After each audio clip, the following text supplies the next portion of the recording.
pas de son.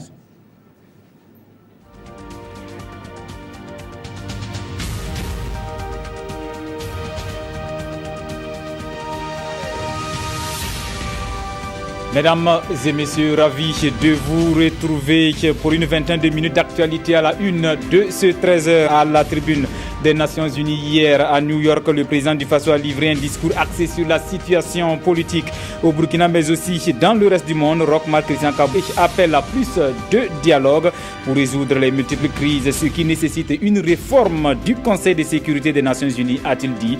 Vous l'entendrez de début du journal.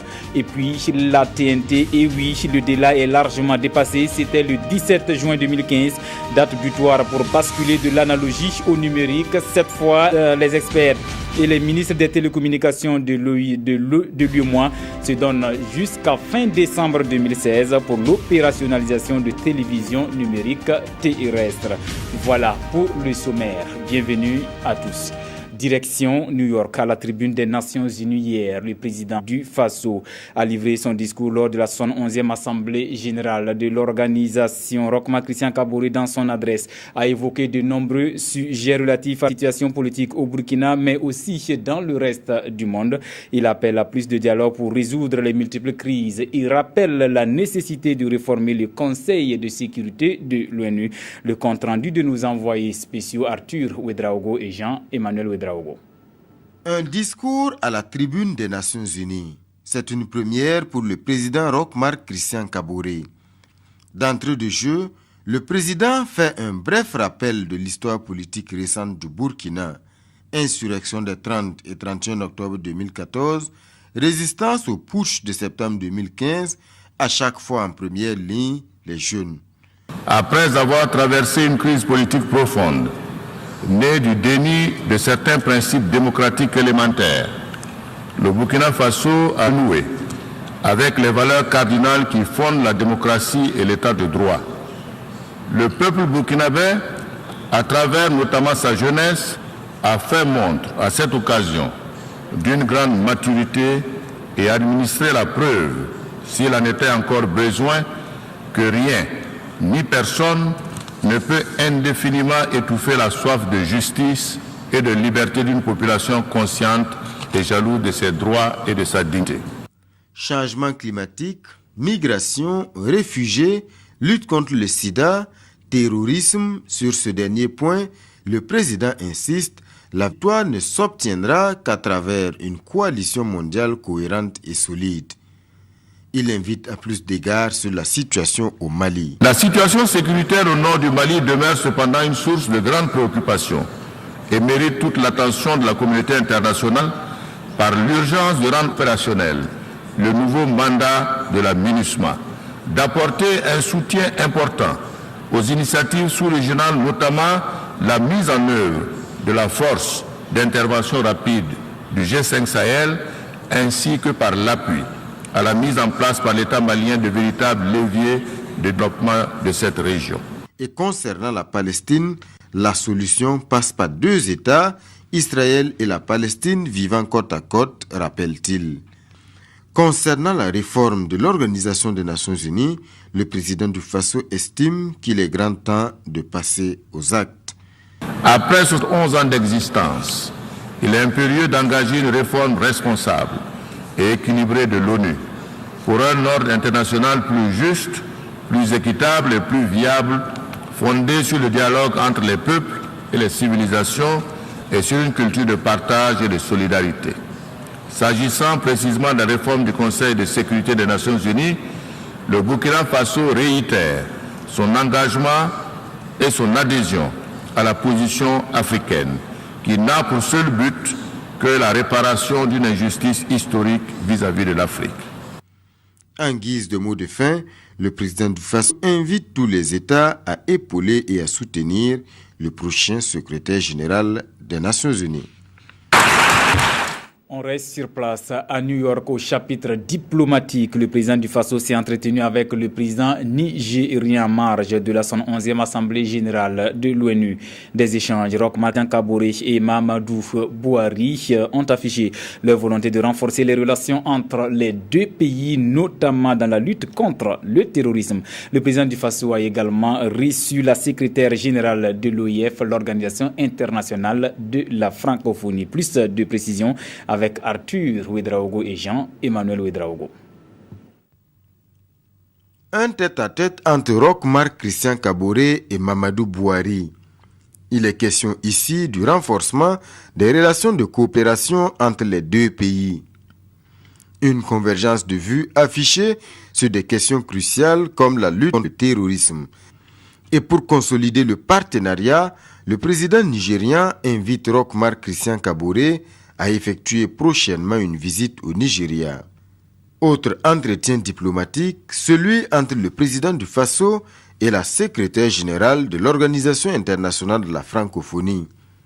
Michael Jean apporte son soutien au Burkina Faso après les épreuves politiques que le pays a vécues.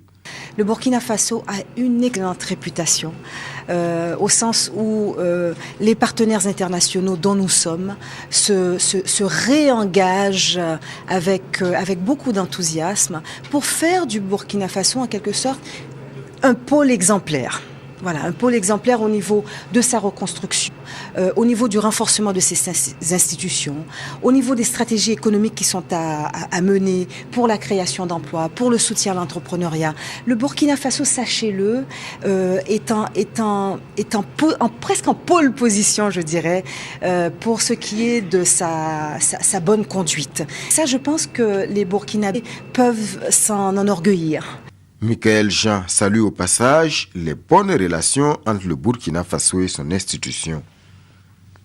Retour au Faso pour une remise de 1000 ordinateurs aux structures publiques du Burkina estimé à 575 millions de francs CFA. Le geste est de la Chine, Taïwan, et ce dans le cadre du projet d'appui aux équipements informatiques et à la réduction de la facture numérique. Sur la cérémonie de remise de ce don, retrouvons Moussa Ouedraogo et Draman Guéné. La coopération entre le Burkina et la Chine-Taïwan a encore dû des fruits. Cette pile de 1000 ordinateurs de bureau est ici remise au ministre d'État au nom de 15 structures publiques burkinabais. C'est un don dont le montant est estimé à 575 millions de francs CFA. 1000 ordinateurs qui seront ventilés au niveau de plusieurs ministères et de plusieurs instituts. Et nous ne pouvons qu'être fiers et nous dire que petit à petit, véritablement, nous allons rattraper notre retard en ce qui concerne l'utilisation de l'outil informatique au Burkina. La Chine-Taïwan ne compte pas s'arrêter là.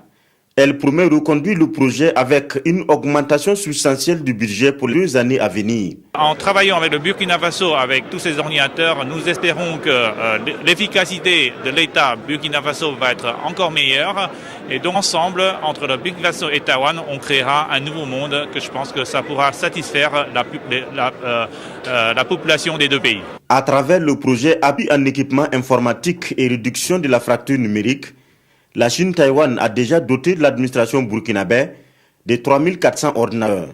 L'île de Formose intervient aussi au Burkina dans les domaines de la formation professionnelle, de la santé, de l'agriculture et de l'énergie solaire. Cap sur Liu, dans la Sicile, où le groupe parlementaire MPP tient depuis mercredi ses 2e journée parlementaire. 4 jours durant, les députés du mouvement du peuple pour le progrès vont réfléchir sur le PNDS, le budget 2017 du parti et sa contribution à la réduction du chômage des jeunes. Oscar Soulama, Bouma Ernest Nebié. Les députés du groupe parlementaire du Mouvement du Peuple pour le Progrès MPP séjournent actuellement à Léo pour leur 2e journée parlementaire. Des journées qui s'ouvrent sur cette place publique située au cœur du chef-lieu de la province de la Sicile.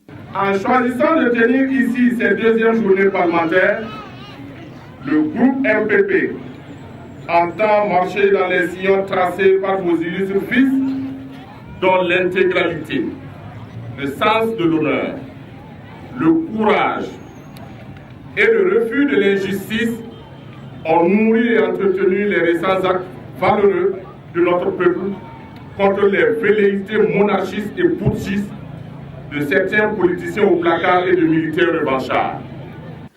Au centre des réflexions durant ces journées, une question préoccupante de l'heure, la problématique de l'emploi des jeunes au Burkina. Aujourd'hui, une jeunesse désœuvrée va s'attrouper. Si elle s'attroupe, elle s'insurge. Si elle s'insurge, les dirigeants foutent le camp. Et c'est ce qu'il ne faut pas.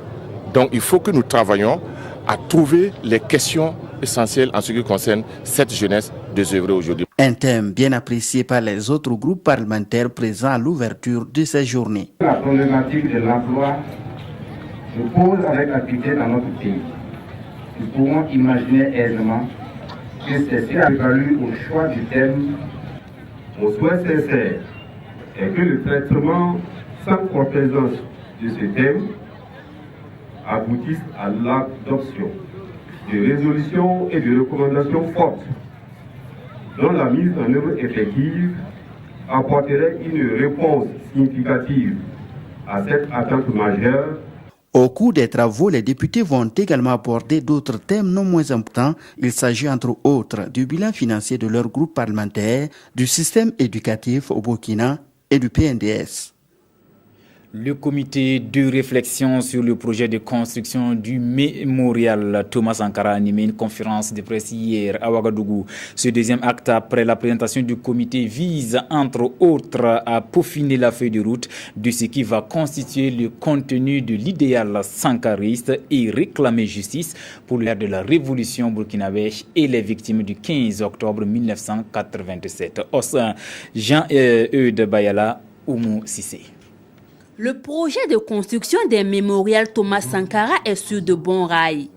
L'idée est née de la volonté de fédérer plusieurs initiatives pour rendre visible le plan d'action de la révolution burkinabé de 1983. Le projet est porté par un groupe d'acteurs de la société civile. En effet, plusieurs initiatives de création de centres culturels étaient en gestation, portées par des bonnes volontés qui souhaitaient créer des espaces spéciaux pour des activités culturelles, politiques et sociales qui permettent aux Burkinabés, aux hommes et femmes du monde entier de revivre les œuvres de la période révolutionnaire de 83 à 87. Le 2 octobre 2016, un symposium de la jeunesse sur le thème « Transmission du flambeau de la révolution à la jeunesse » est prévu à Ouagadougou. Et une fois que le mémorial est réalisé, l'objectif pour nous que ce soit un espace qui fasse revivre les temps forts de la révolution, qui fasse connaître davantage le travail de Sankara, sa dimension sociale, politique, économique. Venu représenter le gouvernement, Tahirou Barry, ministre de la Culture, a confirmé l'accompagnement de l'État burkinabé à la tenue de cet événement, voulu comme un haut lieu de souvenir. Notons que des démarches sont en cours pour tenir le site du Conseil de l'Entente comme lieu principal pour ériger le mémorial. Toutefois, la réflexion continue pour l'identification d'autres sites en vue de traduire fidèlement le programme politique de la révolution dans des éléments concrets. Le Burkina sera-t-il au rendez-vous de la TNT? Le délai est largement dépassé. C'était le 17 juin 2015, date butoir pour basculer de l'analogie au numérique. Les experts et les ministres des télécommunications de l'UEMOA sont actuellement à Ouagadougou. Ils se donnent jusqu'en fin décembre 2016 pour l'opérationnalisation de la télévision numérique terrestre dans l'espace. Yafama Roujekam, Draman Guinée. Au Burkina, les premiers essais pour le passage des télévisions de l'analogique au numérique sont prévus pour fin décembre et un délai d'1 an et demi pour tous les pays membres de l'UEMOA. C'est le pari que veulent tenir ces experts et ministres chargés de la communication, des télécommunications et des TIC de l'UEMOA, réunis ici à Ouagadougou. C'est vrai que chaque pays a choisi son mode de financement, mais il reste que de façon générale, nous sommes en retard. Et donc il nous faut harmoniser aujourd'hui nos points de vue et également définir des politiques communes pour qu'effectivement le délai qui est déjà passé au Burkina, c'était le 17 juin 2015, que ce délai-là puisse être très rapidement mis à profit pour que cette transition numérique-là soit effective dans les mois et l'année à venir dans la majorité des pays de l'UEMOA. La mise en œuvre de la télévision numérique terrestre TNT, prévue pour le 17 juin 2015 au Burkina, a connu des difficultés. Mais le commissaire de l'UEMOA reste optimiste. La question des ressources a été tranchée. La question des choix de modalités de compression et de diffusion ont été tranchées par des directives et par des règlements de la commission de l'UEMOA, donc de l'Union. Je pense que nous pouvons être très optimistes. 4 pays de l'Union ont bouclé leur financement pour la mise en œuvre de la TNT, notamment le Burkina, le Bénin, le Sénégal et le Niger. Ces échanges de 3 jours permettront à ces experts d'aplanir les difficultés pour que l'avènement du numérique soit enfin une réalité dans les 8 pays membres de l'UEMOA. Dans tout autre registre, 990 maisons construites pour reloger les 552 ménages de Bouli dans la province du San Matenga affectés par l'agrandissement de la mine Bissagold. Ils retrouvent ainsi de nouveaux toits en plus des maisons à usage d'habitation. La direction de la mine Bissagold a édifié une école, 16 forages et des lieux de culte. Adama Guiti et Ismaël Diloma Sirman pour la cérémonie de remise des clés. Ces bâtiments, construits entièrement par la mine Bissagold, sont destinés aux populations de Bouli. Ils reçoivent ici les clés de leur nouveau logement, car les anciens ont été engloutis par les travaux d'agrandissement de la mine. Au total, ce sont 990 logements qui vont accueillir 552 ménages. Nous saluons vraiment la démarche et nous les invitons à renforcer et à poursuivre en tout cas l'accompagnement des populations afin d'améliorer davantage leurs conditions de vie. Cette idée tient à cœur la direction générale de Bissagold. Elle prévoit bâtir au profit des populations de Bouli des écoles, des terrains de sport, des espaces de culte ainsi que 16 forages. Le principe, c'est en continu, parce que nous avons commencé justement le processus et nous pensons que les premiers sont en train de se déménager. Nous sommes en train de boucler avec tous les entrepreneurs pour que justement tous les marchés octroyés puissent être en tout cas bouclés dans les jours à venir. Le coût s'élève autour de 6 millions de dollars pour la reconstruction justement de ces logements. Juste à 5 km de Bouli, le CSPS de Sapsé a également reçu des dons de la mine Bissagold. Ce centre de santé s'est vu doté d'une salle de consultation, d'une salle d'hospitalisation, ainsi que d'une ambulance. Pour prévenir ou encore résoudre de manière pacifique les crises en milieu universitaire, la Fédération burkinabé des associations, centres et clubs des clubs UNESCO a réuni hier les différents acteurs ensemble. Ils vont rechercher les causes profondes du mécontentement en milieu universitaire et faire des recommandations en vue de trouver les solutions qui s'y est. Amadou Ilboudo, Kadi Sanogo. Depuis plus d'une décennie, les universités publiques du Burkina sont secouées par des crises à répétition. C'est dans cette optique que la Fédération burkinabé des associations, Centre Club UNESCO, a initié un atelier autour du thème « Consultation des acteurs du système universitaire sur la prévention et la résolution pacifique des crises en milieu universitaire ». Une rencontre qui vise à permettre à l'ensemble des acteurs de faire une analyse sans complaisance des crises dans les universités du Burkina. Initier cette activité est une occasion pour permettre aux acteurs des campus universitaires, de nos universités, de réfléchir ensemble sur les problèmes qui minent les universités du Burkina, notamment les problèmes qui sont à l'origine des différentes crises que nous avons connues. Et on pourrait s'appesantir sur, c'est-à-dire les crises violentes, donc les conflits qui opposent les acteurs. Cette initiative de la Fédération burkinabé des associations Centre Club UNESCO a été bien appréciée par les premiers responsables du ministère en charge de l'enseignement supérieur. Cette activité, donc, nous l'apprécions positivement parce que nous pensons que d'analyse en analyse, il y a des propositions qui sont faites sur les mécanismes de ces crises, sur les causes de ces crises, et les différents éléments qui vont être révélés vont approcher les différents acteurs. Pendant 3 jours, les 40 participants auront droit à plusieurs communications, notamment l'analyse des conflits en milieu universitaire, causes, types et conséquences, et le mécanisme de prévention, de gestion, de règlement des conflits. Vous le savez, fumer s'accommode mal en milieu scolaire et pourtant le nombre de points de vente et de publicité de cigarettes est très élevé dans ou aux alentours de nos établissements scolaires, lieux d'éducation et d'apprentissage. Et oui, la tentation est bien grande pour les écoliers selon l'Association africaine de lutte contre le tabac et son partenaire, l'Alliance pour le contrôle du tabac. Hier, toutes deux ont tiré la sonnette d'alarme. C'était face à la presse. Mounira Kiri. La consommation du tabac, un phénomène qui a la peau dure au Burkina. De plus en plus d'élèves fument la cigarette dans les établissements scolaires, une situation que l'ACONTA, l'Association africaine de lutte contre le tabac, dénonce. L'industrie du tabac, bien que consciente des conséquences dévastatrices de la consommation du tabac, continue de cibler les enfants, car elle est plus préoccupée par les bénéfices que par la santé publique. Elle le fait à travers l'utilisation fréquente de multiples stratégies, telles que le marketing, la publicité et la promotion du tabac autour des écoles, favorisant ainsi l'expérimentation et la dépendance au tabac chez les enfants. Malgré les multiples campagnes de sensibilisation sur les méfaits du tabac, c'est un tableau sombre qui a été présenté au cours de cette conférence de presse.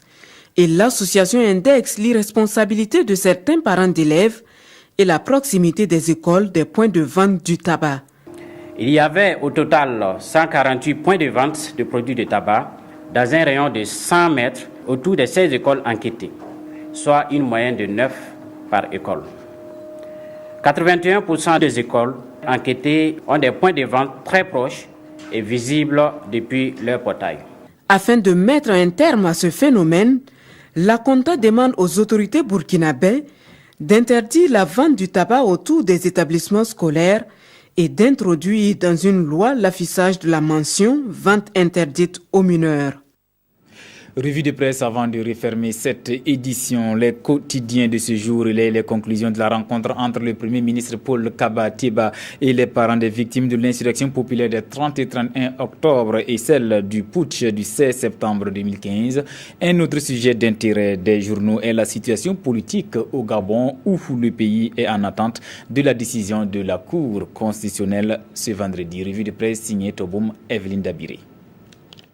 Les violons sont désormais accordés. C'est en ces termes que les quotidiens du jour, notamment Sidoya, annoncent la rencontre entre le Premier ministre et les parents des victimes de l'insurrection populaire et du putsch manqué. Une rencontre qui met fin à la cacophonie, entendue lors de la commémoration du premier anniversaire du putsch, rappelle le pays. Un malentendu qui est réglé, écrit aujourd'hui au Faso, et pour preuve, rapporte le pays, Victor Poilambou, porte-parole des blessés et des parents des victimes, a rassuré que tout est rentré dans l'ordre en ce qui concerne cette mésentente. Autre objectif de cette rencontre, discuter des problèmes relatifs à la prise en charge des blessés et des orphelins et à l'indemnisation des familles. Des solutions ont été trouvées et bientôt, des blessés seront évacués en Tunisie, précise le pays. L'autre centre d'intérêt des journaux, c'est la situation politique au Gabon. Le verdict de la Cour constitutionnelle est attendu pour ce 23 septembre. Une attente qui se fait sur fond de menaces, explique le pays qui poursuit. Le gouvernement du Gabon, à travers une conférence de presse, a plané la menace d'un déluge de feu sur la tête des opposants en cas de trouble, poursuit le pays. Le verbe de la conférence était véhément et le message on ne peut plus clair, explique l'observateur Palga qui poursuit. Si Jean Ping franchit la ligne rouge et qu'il y a des violences, il en répondra personnellement, rapportant ainsi les propos de la conférence. Le ton est donné, reprend ce journal, car à travers ces propos, les conférenciers ont livré un scoop comme s'ils connaissaient à l'avance ce qui sortirait aujourd'hui des urnes. Des conséquences sur l'épilogue de cette présidentielle, il y en aura sans doute. Et dans la crainte, Libreville se vide déjà de ses habitants, informe aujourd'hui au Faso qui écrit « On espère jusqu'à samedi qu'ils l'ont fait pour rien ». Ainsi s'achève ce journal de la mi-journée sur la RTB. Merci de l'avoir suivi. Je vous retrouve demain à la même heure.